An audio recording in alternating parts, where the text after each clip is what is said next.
मोक्षपद तुच्छ केले या कारणे आम्हा जन्म घेणे युगायुगी. विटे ऐशे सुख नव्हे भक्तिरस, पुढता पुढती आस सेवावे हे. देवा हाती रूप धरविला आकार, नेदू निराकार होऊ त्यासी. तुका म्हणे चित्त निवांत राहिले, ध्यायिती पाऊले विटेवरी. विटे ऐशे सुख नव्हे भक्तिरस, पुढता पुढती आस सेवावे हे. वैराग्य राग रसिक जगदोद्धारक जगद्गुरु श्रीमंत श्री तुकोबाराय या प्रस्तुत अभंगातून भक्तिरसाचं महात्म्य प्रकट करतात.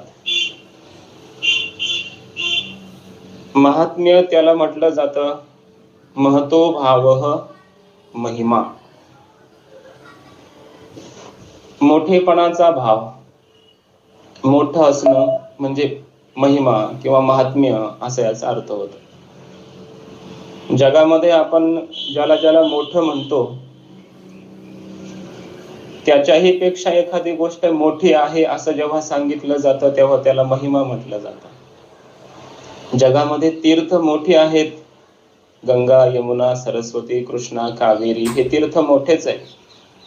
परंतु या तीर्थांपेक्षा सुद्धा चंद्रभागा तीर्थाचं वर्णन विशेष रूपाने आपण करू लागलो की त्या तीर्थांपेक्षा हे तीर्थ मोठं आहे, तेव्हा तो चंद्रभागा तीर्थाचा एक विशेष महिमा झाला.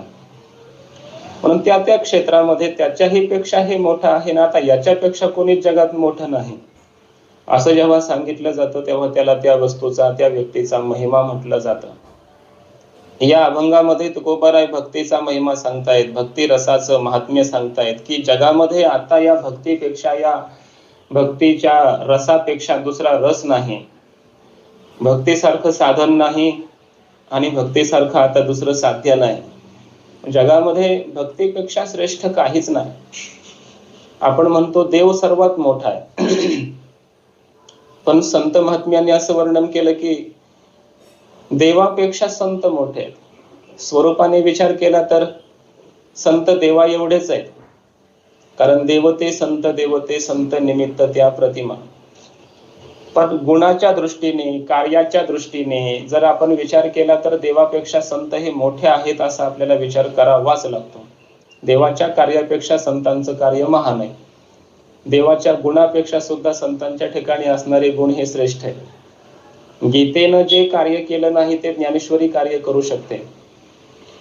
आणि देवाच्या ठिकाणी काही आपल्याला त्या प्रसंगानुसार अवगुण दिसून येतील, पण संतांच्या ठिकाणी पाहता अवगुण मिळेची ना असं आहे. आणि म्हणून संत महात्मे हे गुणाच्या, कार्याच्या अवच्छेदाने देवापेक्षा मोठे आहेत. मग हा संतांचा महिमा झाला. संतांच्या ठिकाणी हा जो महिमा आला तो कशामुळे आला? देवापेक्षा संत जगात मोठे ठरू शकतात. नामदेवरायांना देवाची प्राप्ती आहे, पण संतांच्या सभेमध्ये नामदेवराय कच्चे ठरले गेले. पण ज्याला संतांचा साक्षात्कार झाला तो देवापेक्षा मोठा ठरला जातो. आणि म्हणून देवापेक्षा मोठं होण्यामध्ये संतांचं कार्य महान आहे असा याचा अर्थ होतो. म्हणून आपण जर विचार केला तर हे संतांच्या ठिकाणी, संतांच्या अंगी आलेलं जे मोठेपण आहे, हा जो त्यांचा महिमा आहे, त्याचंही नेमकं कारण काय असेल तर तो भक्तीचा महिमा आहे, भक्ती रसाचा महिमा आहे.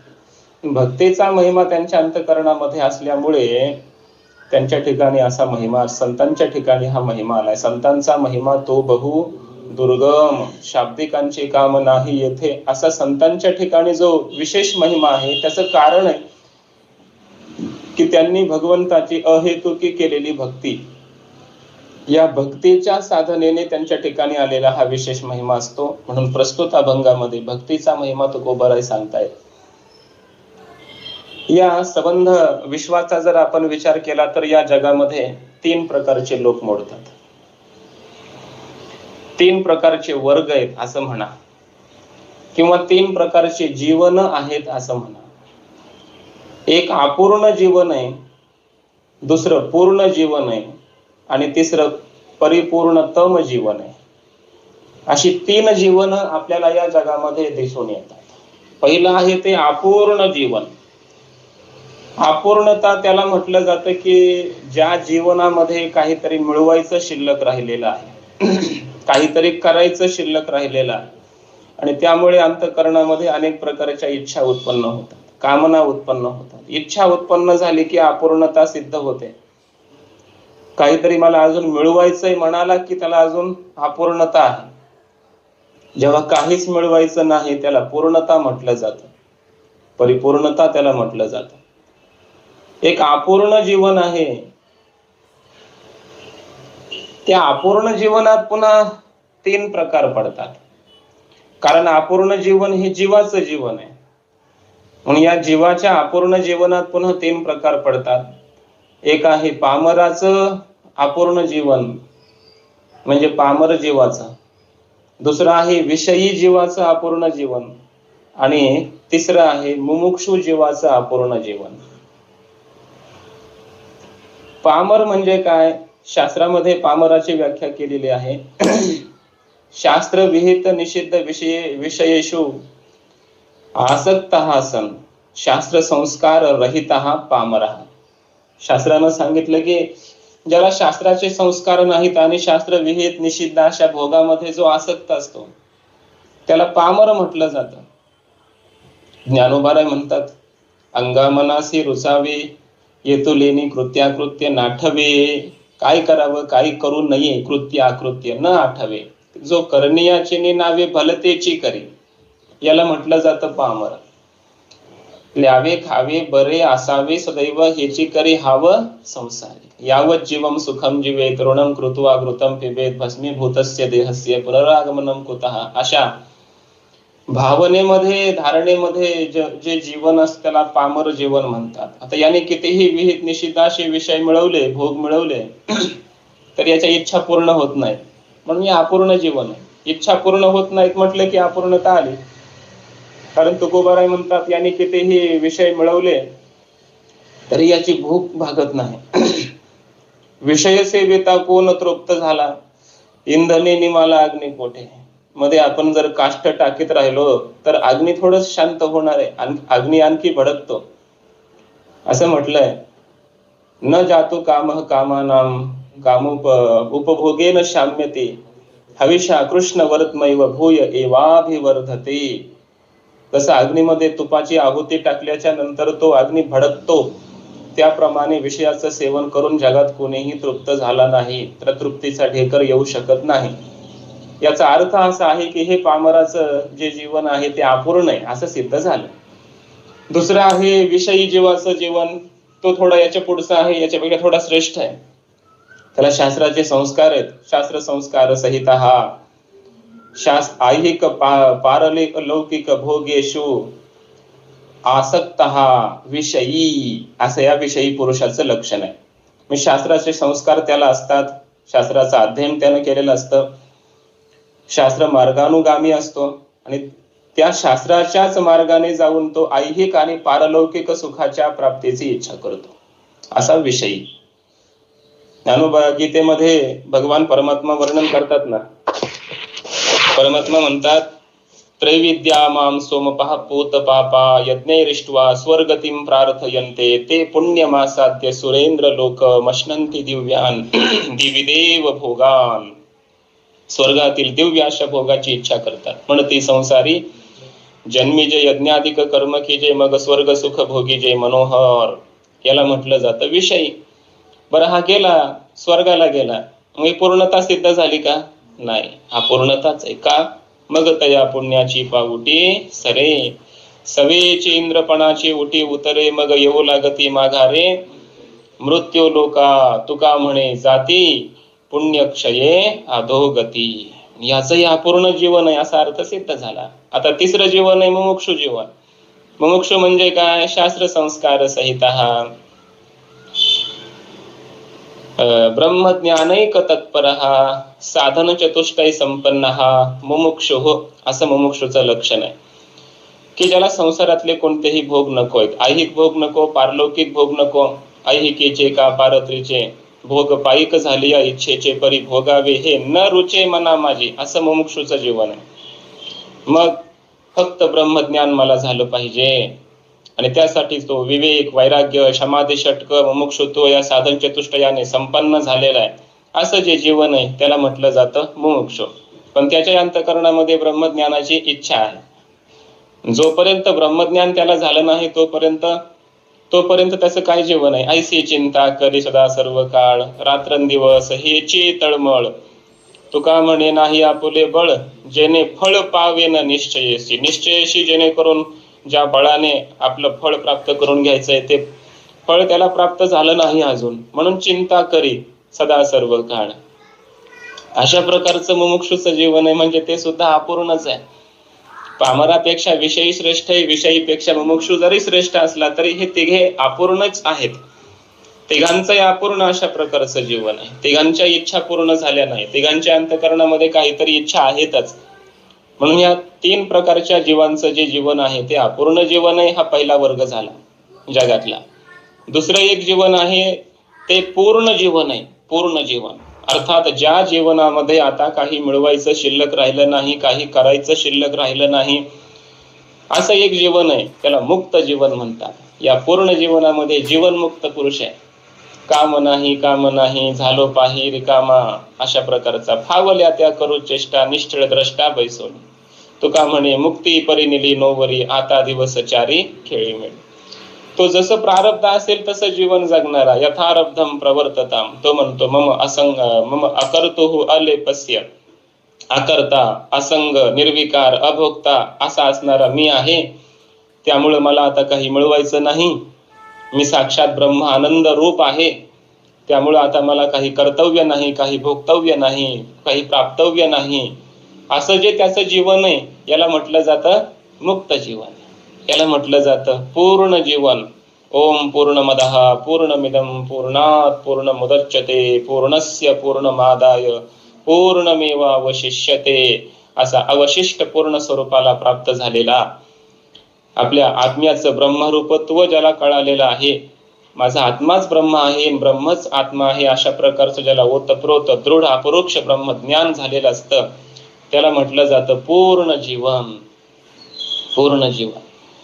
या जीवनात काही इच्छा आकांक्षा नाही, काही मिळवायचं नाही त्याला. त्यामुळे याचं जीवन कसं आहे? तरी गेले याची शेण करी, न पवता चाड न धरी, जो सुनिश्चळ अंतरी मेरू जैसा. काही जवळचं केलं तरी दुःख वाटत नाही, काही मिळालं तरी दुःख वाटत नाही. इष्टाची प्राप्ती झाली नाही तरी दुःख नाही, अनिष्टाचीच प्राप्ती झाली तरी दुःख नाही. सुख दुःख समान सकळ जीवांचा कृपाळ, असं ज्याचं जीवन झालेलं आहे त्याला म्हटलं जातं पूर्ण जीवन. आणि आता तिसरं जीवन आहे ते परिपूर्णतम असं जीवन आहे. हे संतांचं जीवन आहे, संत महापुरुषांचं जीवन आहे. अपूर्ण जीवनापेक्षा पूर्ण जीवन हे श्रेष्ठ आहे. आणि पूर्ण जीवनापेक्षा हे परिपूर्णतम असणारं संतांचं जीवन हे अत्युत्कृष्ट अशा प्रकारचं आहे, सर्वश्रेष्ठ अशा प्रकारचं आहे. या जीवनमुक्तापेक्षा किंबहुना ईश्वरापेक्षा, ईश्वर सुद्धा या पूर्ण जीवनातच मोडल्या जातो. तसा जीवनमुक्त पूर्ण आहे तसा ईश्वरही पूर्ण आहे, नित्यमुक्त अशा प्रकारचा आहे. पण तात्विक दृष्टीने विचार केला तर ईश्वराला कसलीच इच्छा नाही. पण भक्तीच्या अंगाने वगैरे आपण कल्पित द्वैतामध्ये येऊन मग विचार करतो की ईश्वराला सुद्धा इच्छा होते संतांच्या संगतीची वगैरे. पण स्वरूपाने विचार केला तर ईश्वर हा ब्रह्मरूप आहे. आणि ब्रह्मरूपच असल्यामुळे, साक्षात ब्रह्म असल्यामुळे, ईश्वर हा नित्यमुक्त असल्यामुळे, त्याचे शुद्ध सत्वात्मक माया उपाधी असल्यामुळे तो नित्यमुक्तच आहे. त्याला नित्य स्वरूपाचं ज्ञान आहे, परिपूर्ण आहे तो ईश्वर. म्हणून ईश्वर असेल किंवा जीवनमुक्त असेल, हे जे पूर्ण जीवन आहे यांच्यापेक्षा सुद्धा श्रेष्ठ एक जीवन आहे जगामध्ये, ते संतांचं जीवन आहे. त्याला परिपूर्णतम अशा प्रकारचं जीवन म्हणतात. हे संतांचं जीवन आहे. का बरं हे श्रेष्ठ आहे? मुक्तापेक्षा, देवापेक्षा हे श्रेष्ठ का आहे? कारण यांच्याकडे विशिष्ट अधिकार आहे. विशिष्ट अधिकार आहे, हे स्वतंत्र आहेत. जीवनमुक्त मुक्त झालेला आहे पण स्वतंत्र नाही, काही गोष्टीमध्ये तो स्वतंत्र नाही. संत जीवनामध्ये काही विशिष्ट अधिकार त्यांच्याकडे स्वतंत्र असतात की ते त्यांच्याचकडे आहेत. तुकाराम महाराजांच्याकडे, ज्ञानोबा यांच्याकडे असे काही स्वतंत्र स्वतःचे काही अधिकार आहेत की ते अधिकार जीवनमुक्ताकडे नसतात, ते अधिकार देवाकडे सुद्धा नसतात. ते फक्त यांच्या संत महात्म्याकडे, त्यांचं स्वतंत्र एक वैयक्तिक अशा प्रकारचं जीवन आहे. विशेष त्यांचा तो एक अधिकार आहे की जगात कोणाकडेच हा अधिकार नाही. काय तो अधिकार आहे यांचा, आणि याच्याकडे नाही, को जीवनमुक्ताकडे हा अधिकार नाही. तर याचा विचार करताना आपल्याला असं चिंतन करता येतं बघा. पंचदशी मध्ये असं म्हटलंय की जीवनमुक्त हा मोक्ष प्राप्तीच्या बाबतीमध्ये किंवा जन्म घेण्याच्या बाबतीमध्ये परतंत्र आहे. कारण त्याला ब्रह्मज्ञान झालेलं आहे. आणि जर एकदा ब्रह्मज्ञान झालं की शास्त्रकार असं म्हणतात की त्याला आता जन्म घेण्याची इच्छा झाली तरी तो जन्म घेऊ शकत नाही. त्याला जर वाटलं की नको नको नको हा मोक्ष मला नको आता, तर त्याला आता मोक्षाची उपेक्षा नाही करता येत. त्याला आता मोक्ष होणारच. का? एकदा ब्रह्मज्ञान झालं की ज्ञानाचं फल आहे, ज्ञानाचं वैशिष्ट्यच आहे की ते आपलं कार्य केल्याशिवाय राहत नाही. आपण ती गोष्ट पाहत असतो. चतुर्दशीचा चंद्र पाहायचा नसतो आणि मग ती आई म्हणते मुलाला की बाळा बाहेर जा पण वर पाहू नको, चंद्राचं आज दर्शन करायचं नसतं. आणि मग तो मुलगा छत्री घेऊन बाहेर जातो. म्हणे व चुकून वर पाहिलं तर, म्हणून छत्री घेऊन बाहेर गेला. आणि चालताना त्याच्या सहज मनामध्ये आलं की आपण छत्री तर घेतलेली आहे, आता काय दिसणार आहे आपल्याला वर. म्हणून त्यानं छत्री हातामध्ये घेतली आणि असं वर पाहिलं. वर पाहिल्याबरोबर त्याला काय झालं की छत्रीला एक छिद्र होतं आणि त्या छिद्रातून त्याला बरोबर चंद्रच दिसला. आता एकदा चंद्राचं दर्शन झालं, ज्ञान झालं की हा चंद्र आहे, आणि नंतर म्हणायला लागला की नाही नाही नाही मी नाही पाहणार, मला आता ज्ञान नाही झालं, तर चालतं का? ज्ञान हे प्रमाण प्रमेयाच्या आधी नाही. प्रमाण असलं आणि प्रमेय समोर असलं, त्यांचा संबंध आला की ज्ञान होतच, आणि ज्ञान झालं की ज्ञानाचं फल प्राप्त होतच. हा ज्ञानाचा नियम आहे. त्यामुळे ब्रह्मज्ञान एकदा झालं आणि मग पुन्हा म्हणायला लागला मला नको मोक्ष, तर चालत नाही. पंचदशीकार वर्णन करतात, देहात्मज्ञान व ज्ञानम देहात्मज्ञान बाधकम आत्मन्येव भवेद यस्य स नेच्छन्नपि मुच्यते. याचा अर्थ असा की ज्याप्रमाणे देहच आत्मा आहे असे म्हणणारे लोक, अज्ञानी लोक, त्यांना देहच आत्मा आहे याविषयी दृढ निश्चय होऊन गेलेला असतो. निश्चय वाचून निश्चय असतो त्यांचा सहज की देहच आत्मा आहे, जास्त विचारही करत नाही. तसं या जीवनमुक्ताला मी ब्रह्म आहे अशा प्रकारचा दृढ निश्चय झालेला असतो. आत्मन्येव भवेद यस्य, त्याला आत्मस्वरूपाचा असं ब्रह्मत्वाने दृढ अपरोक्ष ज्ञान झालेलं असतं. आणि त्यामुळे मग स नेच्छानपि न इच्छानपि मुच्यते एव, त्यानं जरी आता इच्छा केली नाही तरी तो मुक्त होणारच असा अर्थ आहे. आणि मुक्त होणं म्हणजेच जन्माभावरूप मोक्ष प्राप्त होणं, विदेह कैवल्य प्राप्त होणं. त्याला आता देहाला येता येत नाही, जन्माला येता येत नाही. त्यानं आता इच्छा केली की मला जन्म घ्यायचा आहे, घेईन मी जन्म याच्यासाठी देवा असं म्हणायला लागला, तर त्याला जन्म घेता येत नाही. तो म्हणायला लागला की नाही नाही आता मोक्ष नको मला ही विदेह मुक्ती नकोय, तर आता चालत नाही. त्याला आता विदेह मुक्ती मिळणारच.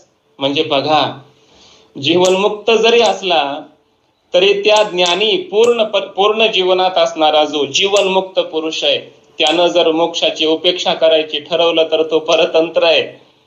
त्यानं जर जन्म घ्यायचा ठरवला तर तो परतंत्र आहे.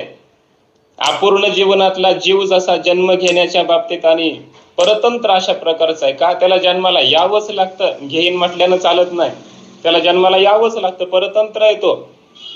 अगा कर्मी जैवरावे तैते हे सुख दुःखी फळावे तया ते भोगावया यावे देहा एका, यावंच लागल त्याला देहाला. कर्म उरलेलं आहे, मोक्ष प्राप्त नाही झालेला. पण अपूर्ण जीवनामध्ये सुद्धा जन्म घेण्याचा अधिकार स्वतंत्र नाही. पूर्ण जीवनामध्ये असणारा जीवनमुक्त त्याला सुद्धा जन्माला यायचंय म्हटलं तर येता येत नाही, परतंत्र आहे जन्म घेण्याच्या बाबतीत. पण एक संत जीवन असं आहे की त्यांनी जर ठरवलं आम्हाला जन्माला यायचंय तर येऊ शकतात. स्वतंत्र अधिकार आहे त्यांचा तो. म्हणून तेच म्हणू शकतात, तुका म्हणे गर्भवासी सुखी घालावे आम्हाशी. तेच म्हणू शकतात, भय नाही जन्म घेता मोक्ष सुखा हनु लाता, तुका म्हणे सत्ता करू निकट सेवेची. असं हे संत जीवन, हे स्वतंत्र अधिकार आहे हा संत महात्म्यांचा. काय आहे की शास्त्रामध्ये एक युंजान योगी सांगितलेला आहे आणि दुसरा युक्त योगी आहे. युंजान योगी त्याला म्हणतात की जो जन्माला अपूर्णतेमध्ये आला, अज्ञानी होऊन जन्माला आलेला आहे, पण त्यानं एवढी साधना केली की त्या साधनेतून यमनियमादी साधना, विवेक वैराग्यातिकांची साधना, ज्ञानाची साधना करून ज्याला ब्रह्मज्ञान झालं आणि जो मुक्त झाला त्याला म्हटलं जातं युंजान योगी.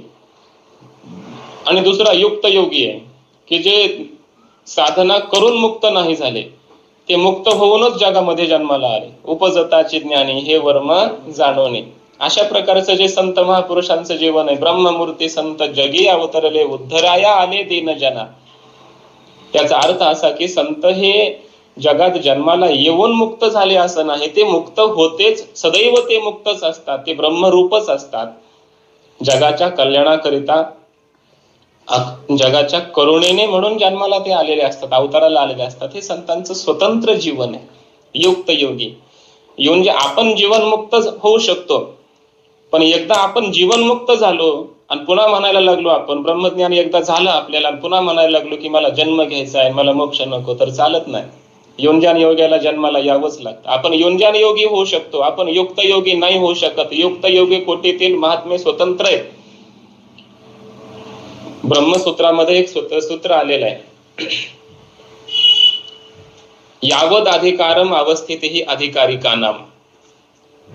या काही महापुरुषांचा कल्पापर्यंत अधिकार असतो आणि तोपर्यंत हे संत महात्मे जन्माला यायचंय म्हटलं तर ते कधीही येऊ शकतात. स्वतंत्र त्या महापुरुषांचा अधिकार असतो. त्याला युक्त योगी कोटीतील महापुरुष म्हणतात. ज्ञानेश्वर महाराज, तुकाराम महाराज, वारकरी संप्रदायातील संत मंडळी, नामदेवराय वगैरे, नाथबाबा, हे सगळे युक्त योगी कोटीतील संत महात्मे आहेत. म्हणून हे जेव्हा त्यांना यायचंय तेव्हा जन्माला येतात. आम्ही वैकुंठवासी आलो याची कारण अशी स्वतंत्र आहेत येण्यामध्ये, आणि जायचंय म्हटलं तर सदैव वैकुंठ गमन करू शकतात. हा तुकाराम महाराजांचा स्वतंत्र अधिकार आहे. असं युंजान योग्याला करता येत नाही, हा संतांचा स्वतंत्र अधिकार आहे. आणि म्हणून या परिपूर्णतम या जीवनात असणारे संत महात्मे की ज्यांचा हा स्वतंत्र अधिकार आहे, या अधिकाराचा जगद्गुरु तुकोबाराय आलेला अनुभव आणि आमच्याच ठिकाणी असणारा हा स्वतंत्र अधिकार जगाला याची जाणीव करून देतात.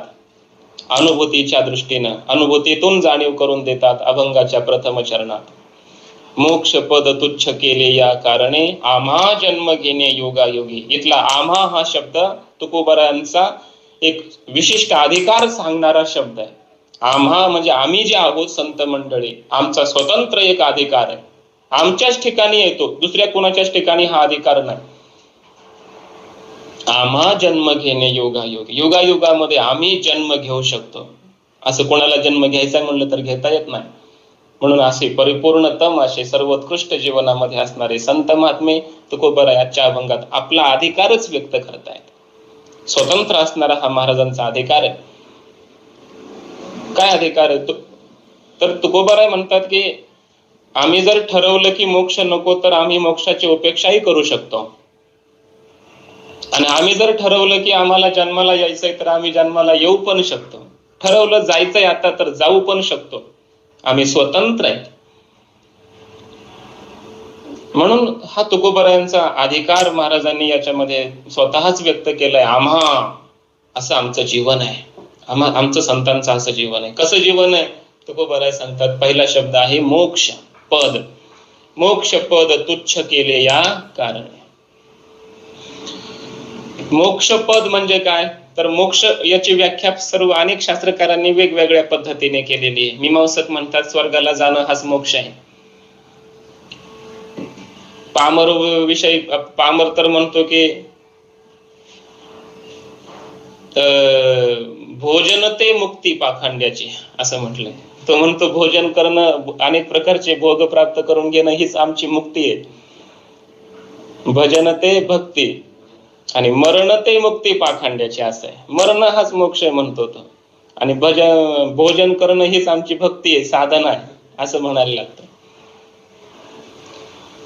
काही जण म्हणतात की अष्टांग योगाची साधना करावी आणि आत्मसाक्षात्कार प्राप्त करून घ्यावा, तदा दृष्टु स्वरूपे अवस्थानम, निर्विकल्प समाधीला प्राप्त व्हावं, हाच आमचा मोक्ष आहे, योगशास्त्र सांगतं. कोणी म्हणतं वैकुंठाला जाणं, वैकुंठ लोकाची, गोलोकाची प्राप्ती करणं, तो मोक्ष आहे, वैष्णव मत आहे.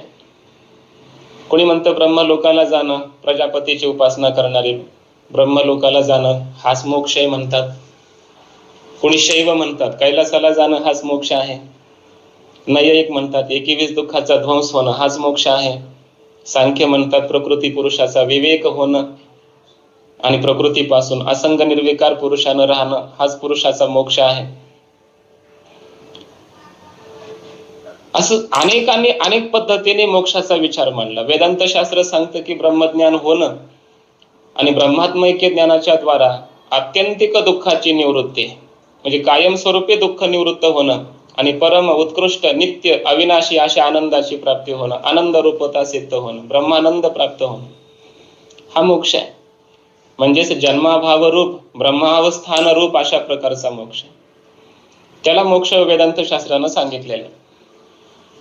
असा मोक्ष आहे. आता या सर्व मोक्षामध्ये वेदांतानं सांगितलेला हा मोक्ष आहे, तो सर्वश्रेष्ठ अशा प्रकारचा मोक्ष आहे, ब्रह्मावस्थान प्राप्त होणं.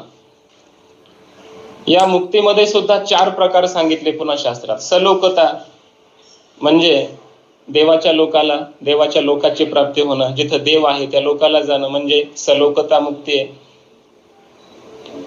समीपता म्हणजे देवाच्या जवळ जायला भेटणं. स्वरूपता म्हणजे देवासारखं रूप प्राप्त होणं, चतुर्भुज. आणि स्वरूपता सायुज्यता याचा अर्थ देवाच्या स्वरूपाशी समरस होणं. या ब्रह्मत्वासेच पार्था सायुज्य ऐशी व्यवस्था, याची नावे चौथा पुरुषार्थ गा, याला म्हटलं जातं सायुज्य नावाचा मोक्ष. तर या 4ही प्रकार, 3 मुक्ती 4 7 गेल्या, ह्या मुक्ती आहेत, हीच मोक्ष आहेत. हा मोक्ष झाला. या मोक्षाला पद म्हटलं तुकोबरायाने इथं. पद म्हणजे काय? पद्यते गम्यते इति पदम. किंवा गीतेमध्ये असं म्हटलंय, पद म्हणजे काय? ततः पदम तत्परिमार्गितव्यम यस्मिन गता न निवर्तन्ति भूयः. जिथं गेल्याच्या नंतर पुन्हा त्याला पुनरावृत्ती नाही, जन्म नाही, त्याला म्हटलं जातं पद. अशा शाश्वत स्थानाला म्हटलं जातं पद. स्थानम प्राप्स्यसि शाश्वतम, त्याला म्हटलं जातं पद. तर हा मोक्ष प्राप्त होणं म्हणजे पद आहे, विशिष्ट पद आहे. म्हणजे या मोक्षरूपी पदाला एकदा प्राप्त झालं की पुन्हा जन्म मरण नाही, त्याला विदेह कैवल्य प्राप्त होतं, देहाला पुन्हा येता येत नाही, त्याला मोक्षपद म्हणतात. तर असं झालं हे मोक्षपद. आता या मोक्ष पदाचा आपण विचार केला तर शास्त्रामध्ये असं वर्णन केलंय की हा मोक्ष सर्वश्रेष्ठ आहे. धर्मार्थ काम मोक्षेषु मोक्ष एव परमः पुरुषार्थ. परम पुरुषार्थ जर कोणता असेल तर मोक्ष आहे.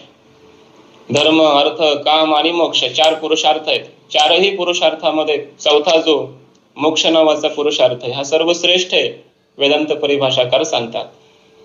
जगामध्ये एक व्यवहार क्षेत्र आहे, संसाराचं क्षेत्र आहे, आणि दुसरं परमार्थाचं क्षेत्र आहे. व्यावहारिक क्षेत्रातून बाजूला होऊन आपण परमार्थामध्ये येतो. परमार्थामध्ये आलेला प्रत्येक व्यक्ती हा मोक्ष प्राप्तीसाठी झटतो, प्रयत्नशील असतो. कशासाठी करतो? बाबा माझं दुःख जावं म्हणून करतो. कशासाठी करतो? दुसरं उत्तर आहे मला शाश्वत आनंदाची प्राप्ती व्हावी म्हणून करतो. परमार्थामध्ये आलेल्या योगी असो, जपी तपी, संन्यासी, वारकरी, कोणी असो, त्याला विचारलं तर तो म्हणतो की मला अनेक प्रकारची संसाराची दुःख प्राप्त झाली, ते दुःख निवृत्त करायची आणि मला अविनाशी आनंदाची प्राप्ती करायची म्हणून परमार्थ करतो. परमार्थाचं प्रयोजनच सांगताना मोक्ष, यालाच मोक्ष म्हणतात. मोक्ष हा सर्वश्रेष्ठ आहे. जया ज्ञाना लागी गगन गिळिता ते योगी, स्वर्गाची आडवंगी उमर डोनी. हे सगळं कशा करता योगी करतात? ब्रह्मोक्षाकरिता. बरं, भक्त असतील किंवा सगळेच लोक विवेकी साधक असतील, या विषयापासून मनाला आवरायचं, इंद्रियांना आवरायचं, वैराग्य धारण करायचं, विवेक प्राप्त करायचा, संत संगतीमध्ये राहायचं, सद्गुरूंची सेवा करायची, शम दम समाधान उपरम तितिक्षा हे सगळं प्राप्त करायचं. एवढे कष्ट घ्यायचे कशा करता? मोक्षाकरता. म्हणजे मोक्ष हा श्रेष्ठच आहे, एवढी साधी गोष्ट नाही.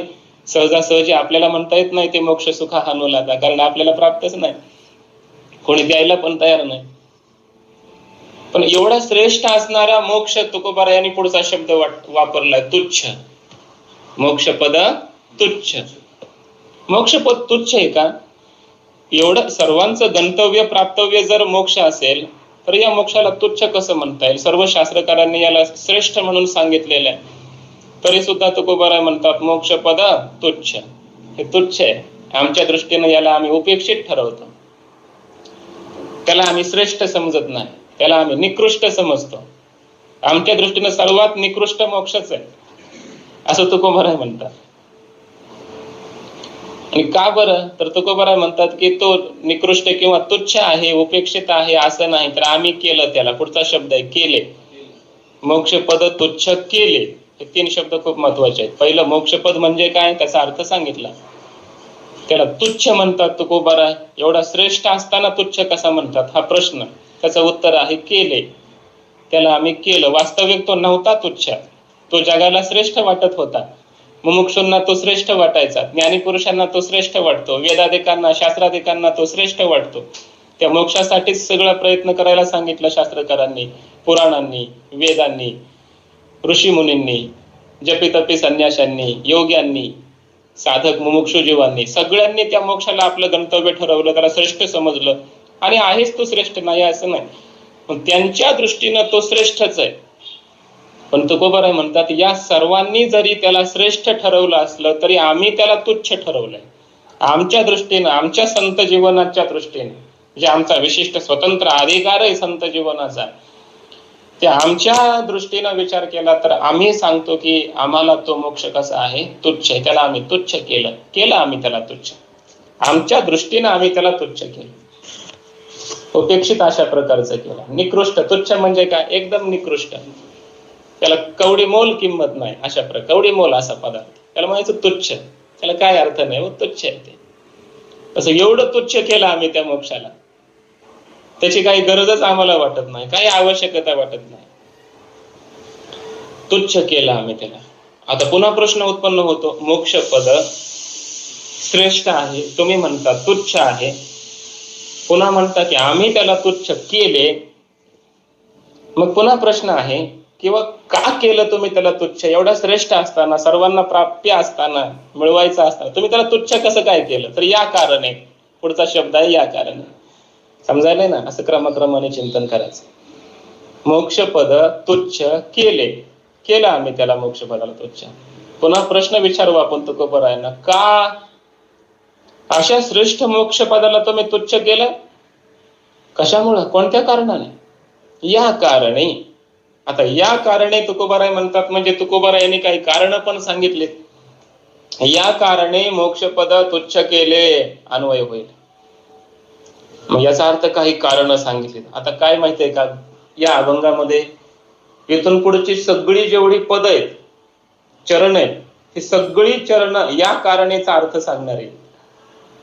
मोक्षपद तुच्छ केले, कोणत्या कारणे? या कारणे. कोणत्या कारणे? आता पुढचा पूर्ण अभंग म्हणा, या कारणे फक्त लावून द्या. या कारणे, कोणत्या कारणे? आम्हा जन्म घेणे योगायोगी, या कारणे मोक्षपद तुच्छ केले. आम्हाला योगायोगामध्ये जन्म घ्यायचा आहे, प्रत्येक योगामध्ये. तुकोबाराय कृतयुगामध्ये होते की नाही, प्रल्हादजींच्या रूपाने, त्रेतायुगामध्ये अंगदजींच्या रूपाने, द्वापार युगामध्ये उद्धवजींच्या रूपाने, कलियुगामध्ये नामदेवरायांच्या रूपाने, आणि पुन्हा दुसरा नामदेवरायांचाच अवतार जगद्गुरु तुकोबाराय.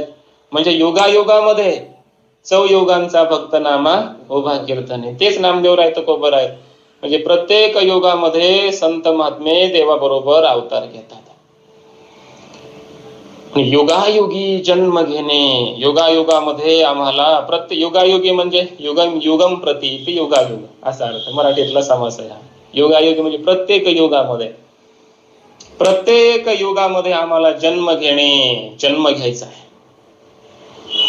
घेईन मी जन्म याजसाठी देवा. कशा करता जन्म? पण तुझी चरण सेवा साधावा. तुझी चरण सेवा साधण्याकरिता भक्ती तुझी करण्याकरिता काय जी कारण असतील ती असतील, तो विषय सध्या इथं नाही. भक्ती करण्याकरिता वगैरे आम्हाला जन्म घेणे, जन्माला आम्हाला यायचंय. पण जन्माला यायचं म्हटलं की मोक्ष प्राप्त करून चालत नाही. म्हणून आम्ही मोक्षपद तुच्छ केला. कारण मोक्षाचा अर्थ आहे जन्माभाव. जन्माभाव रूप असतो त्यालाच मोक्ष म्हटलं जातं, ध्यानात ठेवा. मोक्ष प्राप्त झाला की जन्माचा अभाव होऊन जातो, जन्म घेता येत नाही. अगोदर सांगितलंय सन्नेच्छनपि मुच्यते. त्यानं आता इच्छा केली काय नाही केली काय, तो मुक्तच होणार, त्याला जन्म घेता येत नाही असा अर्थ आहे. मग तुकोबारायांना हे सारं माहिती आहे. म्हणून तुकोबाराय म्हणतात की जर त्या मोक्षालाच आम्ही कवटाळून बसलो, त्याला सर्वश्रेष्ठ समजलं, तर आम्हाला जन्माला येता येणार नाही. या कारणे मोक्षपद तुच्छ केले. का? जन्माला यायचंय म्हणून पहिलं कारण सांगितलं. युगायुगी जन्म घेणे या कारणे मोक्षपद तुच्छ केले, जन्माला यायचंय म्हणून. नाहीतर मोक्ष प्राप्त झाल्या जन्माला नाही येता येणार, म्हणून आम्ही मोक्षपदाला तुच्छ केलं. किती तुच्छ केलं? देव स्वतः ही मुक्ती देण्याकरिता देवाकडे तुकोबरायाकडे आले आणि तुकोबरायाने म्हणू लागले, महाराज तुम्ही एवढी साधना केली, ही घ्या मुक्ती, तुम्हाला मी मुक्ती देतो. तुकोबराय काय म्हणाले? तुकोबराय देवाला विनंतीच केली, हात जोडून तुझ्या पाया पडून सांगतो म्हटले तुकोबराय देवाला. वरून असे शब्द वापरतो ना आपण विनंती करताना, देवा ऐके हे विनंती, मज नको रे हे मुक्ती. शब्द फार असे भावनेतून आले पाहिजे, त्यातला अर्थभाव प्रकट झाला पाहिजे. ऐक ऐक, काय ऐक? लक्ष देऊन ऐक, आमच्या मनातला भाव तुला आम्ही सांगतोय की विनंती आमची ऐक. देवा ऐके हे विनंती, हात जोडून आमची विनंती आहे देवा, तुला ऐक, एवढं आमचं ऐक बाबा. काय ऐक? मज नको रे हे मुक्ती, ही मुक्ती आम्हाला नको बाबा देवा, तू देशील पण आम्हाला नको आहे ना. का? तया इच्छा गती, तिथं इच्छा पूर्ण होते, निवृत्त होते. इच्छेला गती नाही, तिथं इच्छा संपून जाते. हे जे सुख आगळे, हे जे भक्ती सुख आहे ते विशेष आहे, श्रेष्ठ आहे. आगळे वेगळे आहे आणि म्हणून आम्हाला जन्माला यायचंय. म्हणून या वैष्णवांचे घरी प्रेम सुख इच्छा करी असं म्हटलंय. या वैष्णवांच्या घरी प्रेम सुख सुद्धा इच्छा करतं. म्हणून आम्हाला या वैष्णवांच्या घरी, वैष्णवांच्या संगतीमध्ये पुन्हा पुन्हा जन्माला यायचंय देवा. त्याकरिता माझी विनंती आहे तुला, या भक्तीच्या साधनेने कदाचित तू आम्हाला मुक्ती देऊ शकतोस, ती मुक्ती आम्हाला मिळेल. पण मुक्तीच आमचा काय होऊन बसेल? प्रतिबंध होऊन बसेल. कारण जन्म घ्यायचा आहे, भक्ती करायची, हे आमचं साध्य आहे. भक्ती हेच आमचं साध्य आहे, मुक्ती आमचं साध्य नाही. आणि म्हणून भक्तीच्या प्राप्तीकरिता मुक्तीमध्ये प्रतिबंध येऊ नये म्हणून देवाला विनंती, देवा तुला विनंती आहे, आम्हाला मुक्त नको बरं होऊ देऊ, आम्हाला तू असंच ठेव, तुझी आम्हाला भक्ती करता यावी, पुन्हा पुन्हा जन्म घेता यावेत असं आम्हाला ठेव. का? तू असं करू शकतो. माऊली म्हणतात ना ज्ञानेश्वरी, तया माझी या सायुज्याची चाड, तरी तेची पुरवी कोड, का सेवा म्हणते तरी आड, प्रेम सुये. मध्ये प्रेमाचा प्रतिबंध देव ठेवतात, तेवढा छोटासा म्हणजे प्रेमाचा प्रतिबंध, आणि त्याला पुन्हा पुन्हा जन्माला घालून त्याच्याकडून भक्ती सुद्धा परमात्मा करून घेऊ शकतात. म्हणून म्हटलंय, जर सायुज्याची इच्छा असेल मोक्षाची तरी तेची पुरवी कोड, परमात्मा मुक्ती पण देतो आणि त्यानं भक्ती मागितली तर मध्ये प्रेमही देतो आणि परमात्मा भक्ती पण करून घेतो. प्रेम देवाचे हे देणे. म्हणून देवा तो आम्हाला प्रेमच दे, ज्ञान नको, मुक्ती नको आम्हाला, जेणेकरून जन्माभाव होईल अशा प्रकारची मुक्ती आम्हाला नको देवा. म्हणून मोक्ष पद तुच्छ केले. बरोबर? या कारणे. कोणत्या कारणे? पहिलं कारण सांगितलं, आम्हा जन्म घेणे योगायोगी. इथला आम्हा शब्द पुन्हा सांगतो बरं, तुकोबरायांचा अधिकार सांगणारा शब्द आहे हा. आम्हा म्हणजे दुसरं कोणी म्हणू शकत नाही आम्हाला, हे तुकोबरायच म्हणू शकतात. हा आमचा अधिकार आहे, जन्म घेण्याचा आमचा अधिकार आहे. हा अधिकार कुणाचाच नाही. हा युंजान योग्याचा नाही, मुक्ताचा नाही ना, जीवाचा तर नाहीच नाही. हा आमचा स्वतंत्र अधिकार आहे. आम्हाला जन्माला यायचंय पुन्हा पुन्हा, आणि आम्ही ठरवलं तर मोक्ष पदाला तुच्छ पण करू शकतो, ठरवलं तर आम्ही प्राप्तही करू शकतो. मिळवू शकतो. जन्माभाव रूप मुक्त अशा प्रकारची मुक्ती ही आम्हाला मिळू शकते. आणि ठरवलं तर आम्ही त्याला उपेक्षितही करू शकतो. दुसरी असं नाही करू शकत. एक तर तुम्ही मुक्ती प्राप्त करा, श्रेष्ठ ठरवलं की तुम्हाला ती प्राप्त होणारच. आणि एकदा प्राप्त झाले की तुम्ही त्याला पुन्हा उपेक्षित करू शकत नाही. तुकोबाराय म्हणतात आमच्याकडे दोन्ही आहे. ती मुक्तीच आमच्या हातात आहे, सेवा करते ती मुक्ती आमची. महाराजांच्या ह्याच्यामध्ये आहे शेवटचं चरण, मोक्ष आम्हा घरी कामारी हे दाशी. मोक्ष आमच्या घरी, मुक्ती मोक्ष हे काय कामारी होतात, सेवा करत असतात आमच्या घरी. त्यामुळे आम्हाला मुक्ती करता प्रयत्न करायची गरज नाही, आम्ही त्याला तुच्छ समजतो. पण पहिलं कारण सांगितलं आम्हा जन्म घेणे योगायोगी. आता हे जन्माला येणं भक्तीसाठी आहे. पुन्हा प्रश्न उत्पन्न होतो की जन्म तुम्हाला घ्यायचा आहे कशाकरिता? मोक्ष पद तुच्छ करून जन्म घेण्याची इच्छा करता. जन्माचे दुःख माहित नाही तुम्हाला? गर्भवासाचे दुःख गाडे कोणा पुढे सांगावे माहिती नाही. गर्भवासाचं जन्माचं भयंकर अशा प्रकारचं दुःख आहे. म्हणून तरी सुद्धा तुम्ही जन्माला यायचं म्हणता, त्याचं नेमकं कारण काय आहे? तर त्याचं उत्तर तुकोबाराय सांगतायत की मोक्ष पदाला तुच्छ समजून पुन्हा पुन्हा दुःखमय असणाऱ्या अशाच जन्माला सुद्धा येण्याची जी आमची इच्छा होते, त्याचं कारण आहे विटे ऐशे सुख नव्हे भक्ती रस, पुढता पुढती आस सेवावे. जन्माला येऊन काय करणार? विटे ऐशे सुख नव्हे भक्ती रस. भक्ती रस विटे ऐशे नव्हे. आता बघा इथं सुद्धा हे कारण आहे, येणे या कारणे मोक्ष पद तुच्छ केले. कशा करता? विटे ऐशे सुख नव्हे भक्ती रस, या कारणे मोक्ष पद तुच्छ केले. पुन्हा पुढचं ह्याच्यामध्ये उत्तरार्ध, पुढता पुढती आस सेवावे हे, या कारणे मोक्ष पद तुच्छ केले. देवा हाती रूप धरविला आकार, या कारणे मोक्ष पद तुच्छ केले. देवाच्या हातून आम्ही देवाला रूपाला यायला लावलंय. मग आता कशाला मोक्ष पाहिजे आम्हाला? या देवाचं दर्शन करणं, देवाची भक्ती करणं, या सगुण साकार परमात्म्याला पांडुरंगाला पाहत बसणं. तुका म्हणे माझे हेची सर्व सुख, पाहिन श्रीमुख आवडे. हाच आमचा ब्रह्मानंद आहे. ह्याच्यापेक्षा वेगळा आम्हाला आनंद नाही. देवाला पाहणं तोंड भरून, डोळे भरून या पाहिन तुझे मुख. म्हणून देवा हाती रूप धरवेला आकार, त्यामुळे आता मोक्षपद तुच्छ केलं. या कारणे नेदू निराकार होऊ त्याचे. आता आम्ही तर निराकार होऊ देणार नाही, हा पण महाराजांचा अधिकार आहे. त्याला आम्ही असंच सगुण साकार ठेवणार, विटेवर असाच उभा ठेवणार त्याची भक्ती करण्यासाठी. त्याला साकार ठेवणार, आम्ही सगुण साकारच ठेवणार. आणि याकरिता आम्ही मोक्ष पदालाही तुच्छ करणार. तुका म्हणे चित्त निवांत राहिले, या कारणे मोक्ष पद तुच्छ केले, असं चिंतन करता येतं. आणि चित्त निवांत राहण्याकरता सगळं केलं जातं. मोक्ष पण कशा करता? त्या चित्तामध्ये सुख दुःख होऊ नयेत म्हणून. पण महाराज म्हणतात की या सगुण साकाराची जी आम्ही भक्ती करतो, नामस्मरण करतो, याच्याद्वाराच आमचं मन निवांत राहिले. त्यामुळे आता आम्हाला मोक्षाची गरज नाही, मोक्षपद तुच्छ केले या कारणे.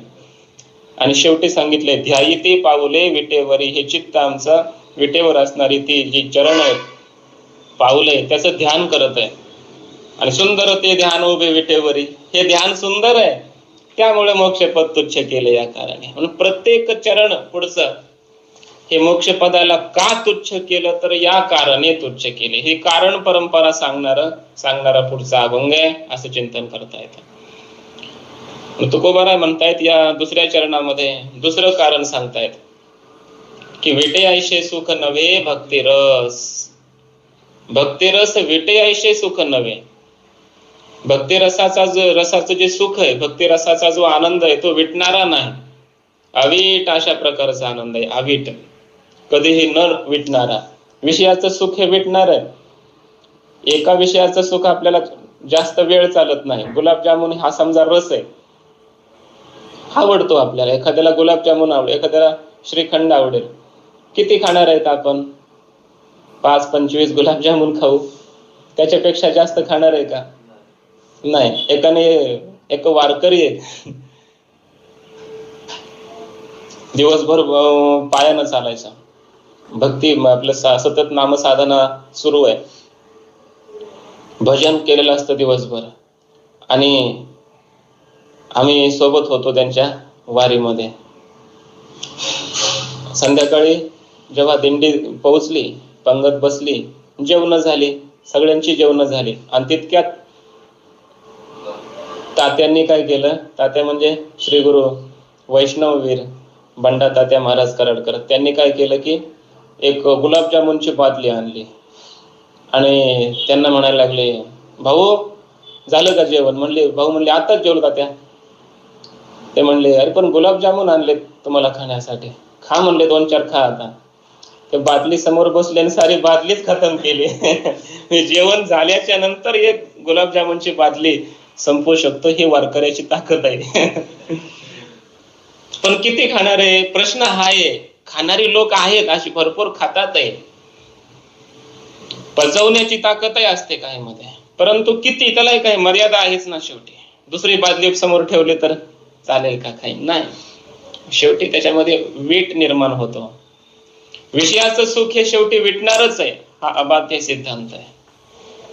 आता एक विटणारं सुख ते विषयातलं आहे आणि भक्तिरस जो आहे तो न विटणार आहे. कितीही सेवन केला तरी सेवनच करत राहावं वाटतं, भक्ती करतच राहावी वाटते, नामस्मरण करत राहतो मी, तृप्ती होत नाही, असं वाटतं अजून करावं, अजून करावं. भक्ती करत राहा, अजून करीत राहावे वाटते, भक्तीचा आनंद हा अजून घेत राहावा वाटतो. त्याच्या वीट अशा प्रकारचा येत नाही. वीट नाही पांडुरंगी अशा प्रकारचं म्हटलंय. परमात्मा किंवा परमात्म्याचा आनंद जो आहे, भक्तीचा आनंद जो आहे, तो अवीट अवीट अशा प्रकारचा आहे. पण पुन्हा प्रश्न उत्पन्न होतो की हा भक्तिरस अवीट आहे, कधीच न विटणारा अशा प्रकारचा आहे, पुढं तो सेवन करावा वाटणारा अशा प्रकारचा आहे. पण तसं तर ब्रह्मरस पण आहे, ब्रह्मानंद पण आहे की जो मोक्षात आहे. ज्या मोक्ष पदाला तुच्छ करून तुम्ही भक्तिरसाची अपेक्षा करताय की तो अवीट आहे म्हणता, मग असा अवीट आनंद तर ब्रह्मानंद पण आहे. ब्रह्मानंद विटतो का? नाही, तो सुद्धा नित्य आहे, शाश्वत आहे, न विटणारा आहे, अवीट आहे. मग ब्रह्मानंद सुद्धा जर अवीटच असेल तर त्या अवीट ब्रह्मानंदाला सोडायचं आणि पुन्हा अवीट अशाच भक्तिरसाला स्वीकारायचं, यात काय वैशिष्ट्य आहे? अशी शंका कुणाला वाटेल तर तुकोबरा याचं उत्तर देत आहे. त्याचं उत्तर हे आहे, पुढं बघा काय, पुढता पुढते आस सेवावे हे. पुढता पुढते आस, पुन्हा पुन्हा पुन्हा ही आस म्हणजे अंतःकरणातली आशा, इच्छा वाढत जाते. का? सेवावे हे आस, पुढता पुढते सेवावे हे आस. पुन्हा पुन्हा पुन्हा पुन्हा त्या भक्तिरसाचं सेवन करावं अशी आस लागून राहते भक्ताला, साधकाला. म्हटले मग यात काय वैशिष्ट्य आहे? तर यात वैशिष्ट्य हेच आहे की ब्रह्मानंदामध्ये आस नाही आणि भक्तिरसामध्ये आस आहे. ही अपूर्वता आहे, ध्यानात घ्या बरं. ब्रह्मानंदामध्ये आस आहे का? तिथं निरास आहे, निर्गत आस, तिथं आस नाही म्हणजे कोणत्याही प्रकारची इच्छा नाही. निराकारी ओस दिशा, येथे इच्छा पुरत असे. निराकार जो आनंद आहे, ब्रह्मानंद जो आहे, त्या ब्रह्मानंदामध्ये आस नाही. तिथं सगळ्या आशा, इच्छा, अपेक्षा, कामना संपून गेलेल्या असतात. आणि भक्ती रसामध्ये आस तशीच राहते. शेवंत भरपूर होतं पण आस तशीच राहते पुन्हा. आणि आस राहण्यामध्ये जो आनंद आहे तो निराश होण्यामध्ये आनंद नाही. पण ब्रह्मानंदामध्ये काय? जेमतेम आनंद आहे. असा कसा जेमतेम? म्हणजे समतोल आनंद आहे. तिथं उतारही नाही, चढही नाही, चढ उतार नसलेला, समविषमता नसलेला, असा नित्य सम असलेला आनंद आहे. संपतही नाही आणि वाढतही नाही, असा आनंद आहे. सम आनंद आहे ब्रह्मानंदामध्ये, ब्रह्मानंद हा. पण भक्तीचा जो आनंद आहे तो सम नाही, मग चढता आनंद आहे. हे वैशिष्ट्य आहे. ब्रह्मानंदही आविटच आहे, ब्रह्मरस आविटच आहे आणि भक्तिरसही आविटच आहे. पण वैशिष्ट्य हे आहे की ब्रह्मरस समान आहे, त्यात आस नाही शिल्लक राहत. आणि भक्तिरसाचं वैशिष्ट्य आहे, भक्तिरस हा वृद्धिंगत होत जातो. नेगे अंगी प्रेमाचे भरते, नेगे उतार चढते, चढत्या क्रमाने प्रतिक्षणम वर्धमानम.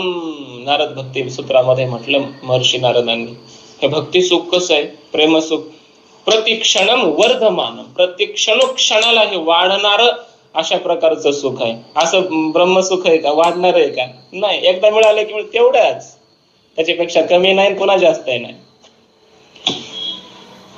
भक्तिरसाचं वैशिष्ट्य आहे, भक्तिरस आवेट आहे, आवेट आहे, पण वैशिष्ट्य हे आहे की वृद्धिंग, सतत हे भक्ती सुख वाढतच जातं. हे वैशिष्ट्य. म्हणून पुढता पुढते असं सेवावे. म्हणून आम्हाला भक्तिरसाची इच्छा आहे, ब्रह्मरसाची नाही. दुसरं कारण की ब्रह्मानंदामध्ये आस नाही, आशा शिल्लक राहत नाही सेवन करण्याची, आणि भक्तिरसाची आस तशीच राहते. किती खाल्लं तरी पण त्याची इच्छाच पूर्ण होत नाही. पोट सेविता न धाये, भूक भुकेलीच राहे, याला म्हणायचं भक्तिरस. किती सेवन करा, भूक तशीच राहते, पोट भरतच नाही पूर्ण. तृप्ती भुकेली काय करू माय, जीवनी जीवन कैसे ताने जात आहे. पाण्यालाच तहानलं, पाण्याला लागली मोठी तहान. नाथाच्या घरची उलटी खून, पाण्याला लागली मोठी. जीवनी जीवन कैसे ताने जात आहे. पाण्याला कशी तहान लागली. तसं झालं आम्हाला की आम्ही तृप्त तर झालो, तृप्ती तर झाली, पण भुकेली. तृप्ती सुद्धा आमची भुकेली आहे. हा जो आनंद आहे, पुन्हा अंतःकरणात आस तशीच राहते. म्हणून आस राहण्यामध्ये एक विशेष आनंद आहे. कारण पुन्हा मिळवावा, अजून मिळवावा, ही आस आहे. आणि ही आस तशीच राहते. त्यामुळं इथं जी अनन्यता आहे, इथं जो आनंद मिळतो, तो आनंद ब्रह्मरसामध्ये नाही. म्हणून पुढता पुढते आस सेवावे हे. हा भक्तिरस सेवन करावा, पुन्हा पुन्हा सेवन करावा, अशी आस आहे इथं, आस. म्हणून मोक्षपद तुच्छ केलं या कारणे. तिथं आसच राहत नाही मोक्षपदामध्ये, इथं आस आहे. आणि आम्हाला इच्छा ठेवायची, ही भक्तिरसाची आस आम्हाला अशीच ठेवायची, त्याकरता मोक्षपद तुच्छ केले या कारणे. हे भक्तिरसाचं महात्म्य बरं. ब्रह्मरसापेक्षा जगात सगळं जग ज्याला श्रेष्ठ समजतं, असा जो ब्रह्मरस, असा जो मोक्ष, त्याला सुद्धा तुच्छ समजून भक्तिरस हा श्रेष्ठ आहे. आणि त्याची ही कारण सांगणं, ही अपूर्वता आहे. ही वारकरी संप्रदायाची अपूर्वता आहे, ही संतांची अपूर्वता आहे, ही भक्ती साधनेची अपूर्वता आहे, वैशिष्ट्य आहे हे. अशा भक्तिरसाचं सेवन आम्ही करणार, तुकोबाराय सांगतात. जन्मोजन्मी करणार, योगायोगी करणार, हे आम्ही ठरवलेलं आहे. आणि त्याकरता आम्ही मोक्षपद तुच्छ केलेलं आहे.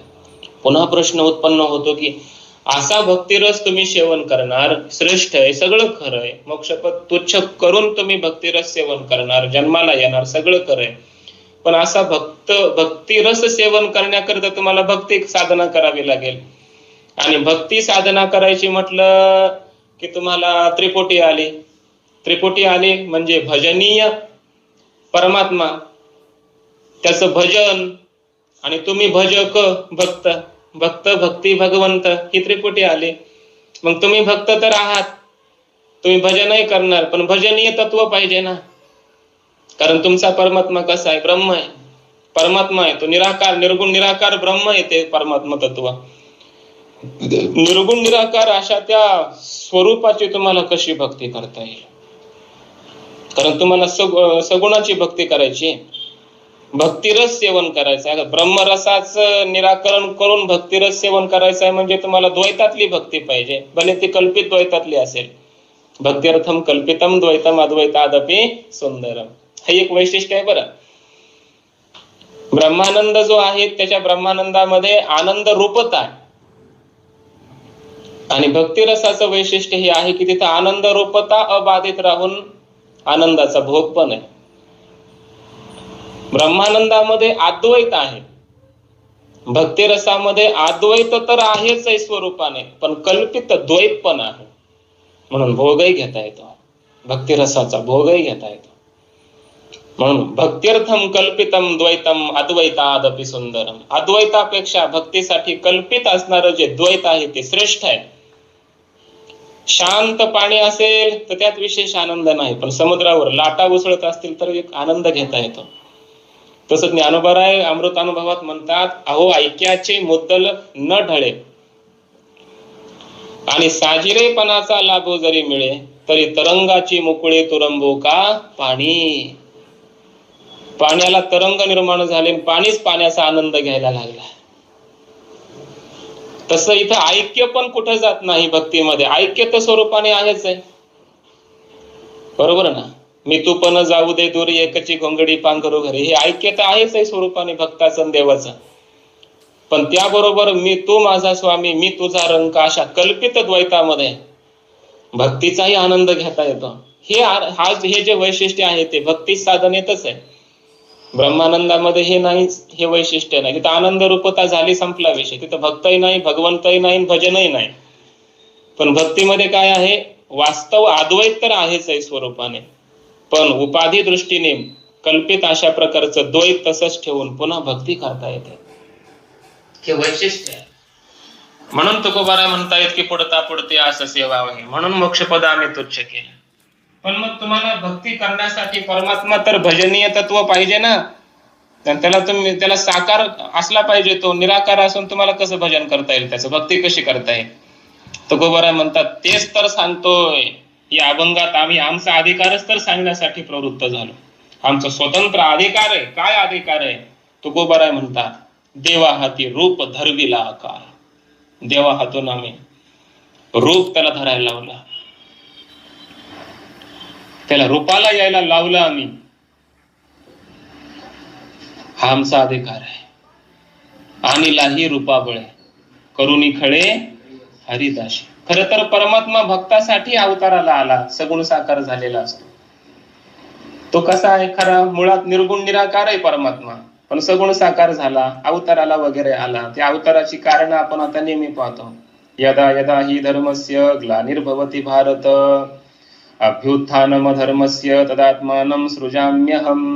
हे पण कारण आहे. परित्राणाय साधूनां विनाशाय च दुष्कृतां धर्म संस्थापनार्थाय संभवामी युगे युगे. हे कारण आहे. अनेक कारण त्याचे असतील, पण खऱ्या अर्थाने जर परमात्मा का अवताराला येतो, का सगुण साकार होतो, याचं उत्तर सांगताना संत महात्मे म्हणतात आम्हासाठी अवतार.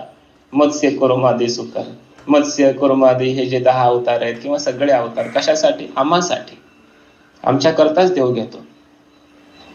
याचा अर्थ संतांकरिता देव निराकाराचा साकार आणि निर्गुणाचा सगुण अशा प्रकारचा होत असतो. अव्यक्त ते आकारले, रूपाले गुणवंत, गुणा आला विटेवरे. परमात्मा गुणाला आला, सगुण साकार अशा प्रकारचा झाला. कशाकरिता? तर तुका म्हणे पुरवी इच्छा जया तैसा विठ्ठल. परमात्मा भक्तांची इच्छा पूर्ण करण्याकरिता, भक्तांना त्याचं सगुण साकार रूप पाहायचं असतं, त्या सगुण साकाराची भक्ती करायची असते. ही इच्छा, आस, जन्मोजन्मी भक्ती करण्याची आस या संतांच्या अंतःकरणात असते.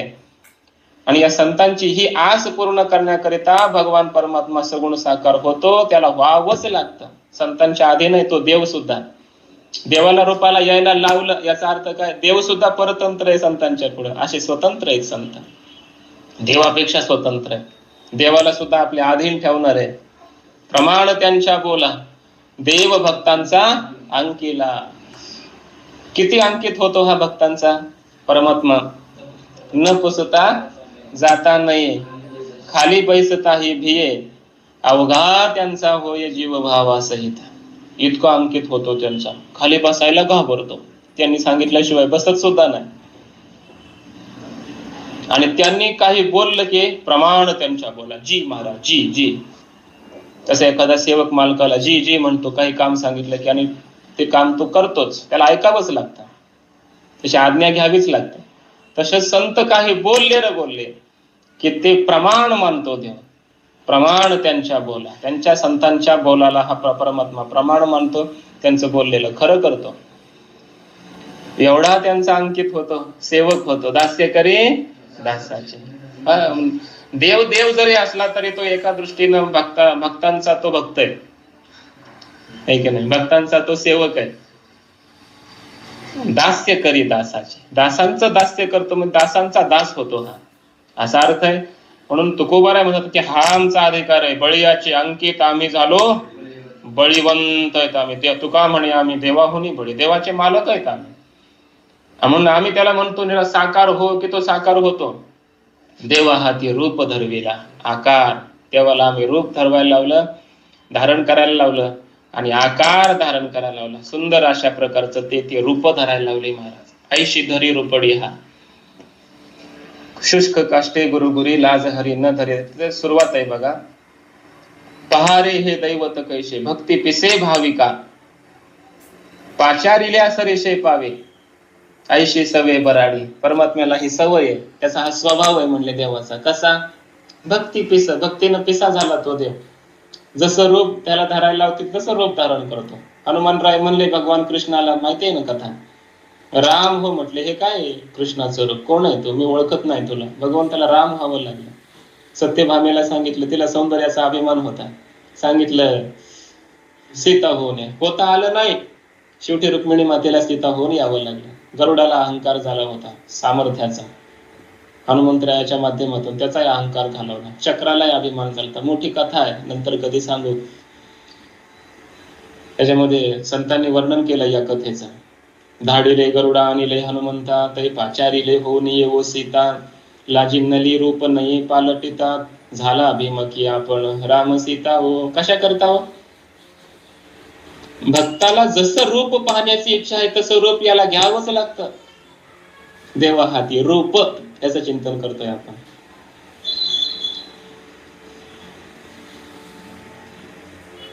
मीराबाईंना भगवंताचं गिरीधर रूप आवडतं, त्याला ते रूप दाखवावं लागतं.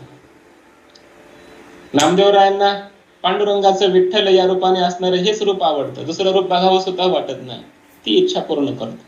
ज्याला जसं रूप पाहिजे तसं रूप. ज्याला कुणाला रामाचं रूप आवडेल रामाचं रूप.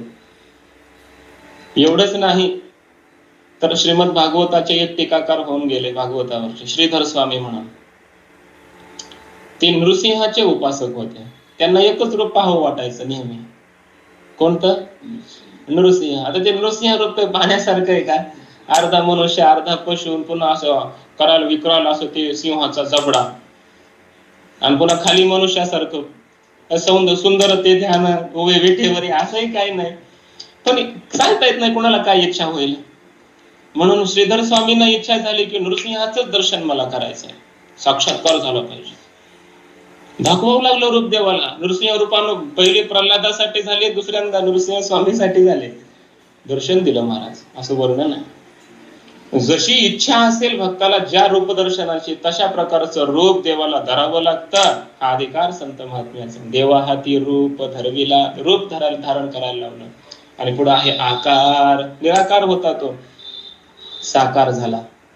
आकारवान अशा प्रकारचा परमात्मा, त्याला आम्ही आकारही धारण करायला लावला. हा आमचा अधिकार आहे. देवा हाती रूप धरविला आकार.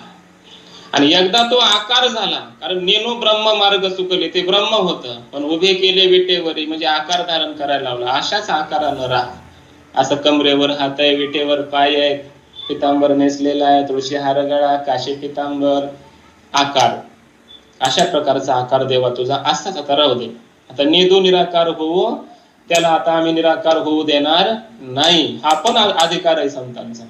पांडुरंगाला सांगितलं आता असंच उभं राहायचं, निर्गुण निराकारामध्ये पुन्हा जायचं नाही, किंवा इथून दुसरीकडे पुन्हा जायचं, असंच विटेवर उभं राहा. पुंडलिकानं सांगितलं की नाही, अजूनही विटेवर परमात्मा तशीच उभे आहेत. योगी 28 विटेवरी उभा.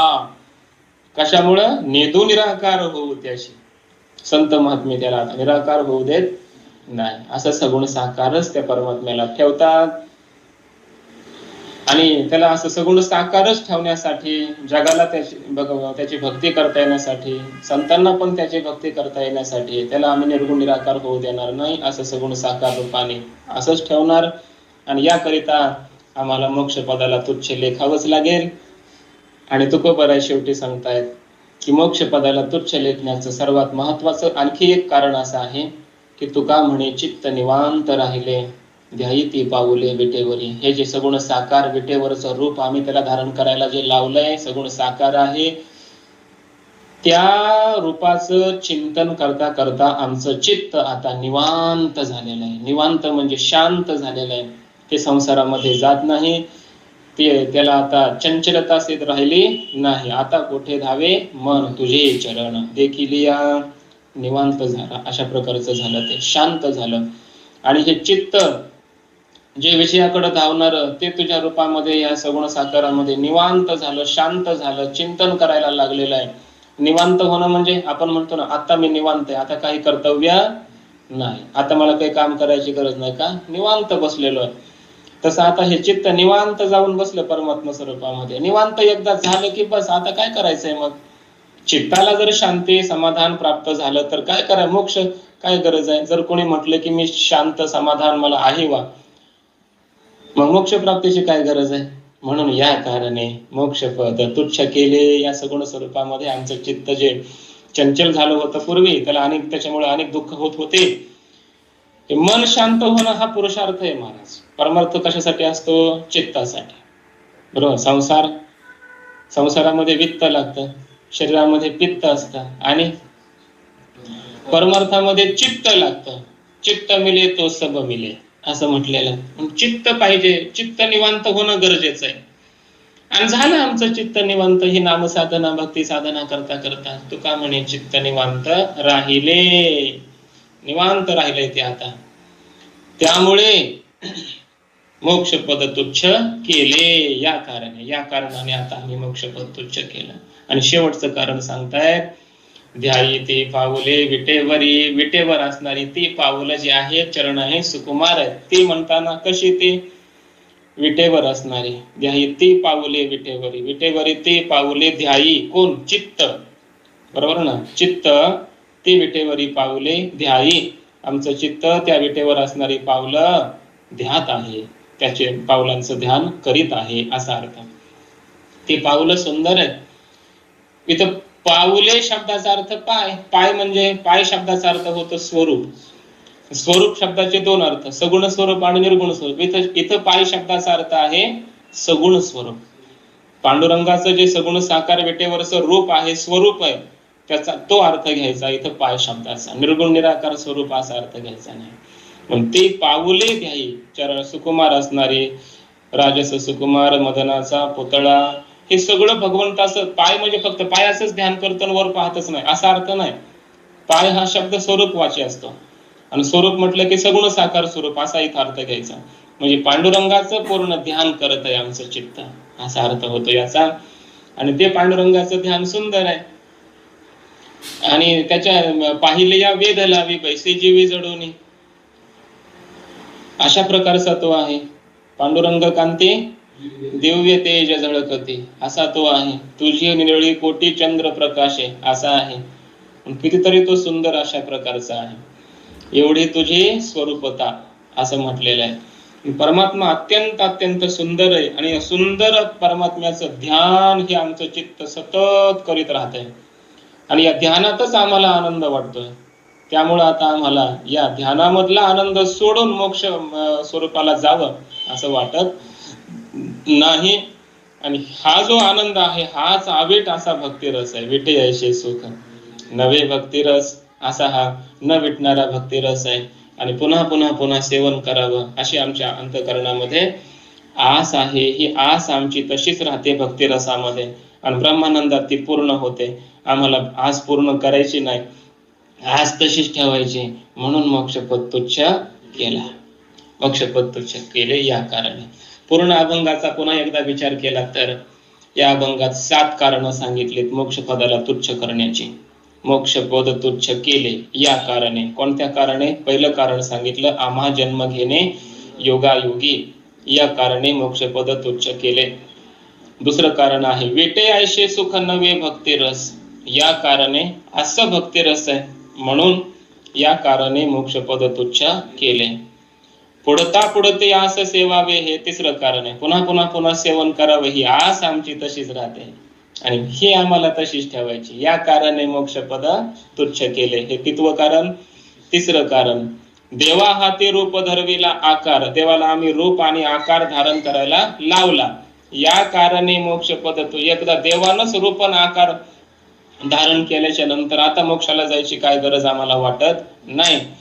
आणि नेदो निराकार होऊ त्याशी, त्याला आम्ही आता निराकार होऊ देणार नाही. त्याकरता आम्हाला मोक्षपदाला तुच्छच करावं लागेल. तर आम्हीच झालो मोक्षाला. देवा इकडे सगुण साकार केलं आणि आम्ही गेलो मोक्षाला. मग तो आता सगुण साकार राहील का? ज्यांच्या करता सगुण साकार झाला होता ते संत गेले मोक्षाला, मग तो पण जाईल निर्गुण निराकारामध्ये मोक्षामध्ये. त्याला इथंच असं सगुण साकार ठेवण्यासाठी आम्हाला सुद्धा मोक्ष पदाला जाऊन चालणार नाही. आम्हाला इथंच राहावं लागेल, अशी भक्ती करावी लागेल की जेणेकरून हा परमात्मा सुद्धा असाच सगुण साकार राहील आणि जगाला त्याची भक्ती करता येईल, आम्हालाही करता येईल. म्हणून नेदू निराकार होवो त्याशी हे कार्य आमचं सिद्ध करण्याकरता मोक्षपद तुच्छ केले, हे 5वं कारण. 6वं कारण आहे तुका म्हणे चित्त निवांत राहिले. आमच्या चित्ताला निवांतता प्राप्त झालेलीच आहे, त्यामुळे मोक्षपद तुच्छ केले या कारणे. आणि या सगुण साकाराचं ध्यान जे आहे त्याही ते पाऊले विटेवरी, विटेवर असणारी पाऊल सगुण साकार स्वरूप परमात्म्याचं, त्याचं ध्यान आमचं चित्त सतत करत आहे. आणि हे ध्यान सुंदर आहे, सुंदर ते ध्यान, असं हे ध्यान आहे. त्यामुळे आता आम्हाला दुसरं काही मिळवण्याची इच्छा नाही, याची भक्ती करणं हेच आमचं साध्य आहे. आणि त्यामुळं ह्या ज्ञानोत्तर भक्तीला किंवा या भक्तीलाच आम्ही खऱ्या अर्थानं आमचं साध्य ठरवल्यामुळं या भगवंताचं ध्यान चिंतन मनन करणं हे आमचं सुरूच आहे. त्याकरिता हे ध्यान आमचं असंच चालू राहण्याकरिता मोक्षपद तुच्छ केले या कारणे. अशी एकंदरीत 7 कारण पूर्ण अभंगामध्ये मोक्षपदाला तुच्छ करण्याची तुकोबाराय सांगतात. आणि ही सगळे कारण सांगून आम्ही मोक्षपद या कारणाने तुच्छ केला असं सांगतात. आणि मोक्षपदालाही तुच्छ करून करणार काय? अवेट अशा भक्तिरसाचं सेवन करणार, म्हणजे मोक्षापेक्षा भक्तिरस हा श्रेष्ठ आहे, भक्ती ही श्रेष्ठ आहे, असं भक्तीचा महिमा या ठिकाणी तुकोबाराय या अभंगामध्ये व्यक्त करतायत. असा या अभंगाचा सरळ अर्थ आहे. पुंडलिक वरदा हरी विठ्ठल श्री ज्ञानदेव माऊली ज्ञानेश्वर महाराज की जय.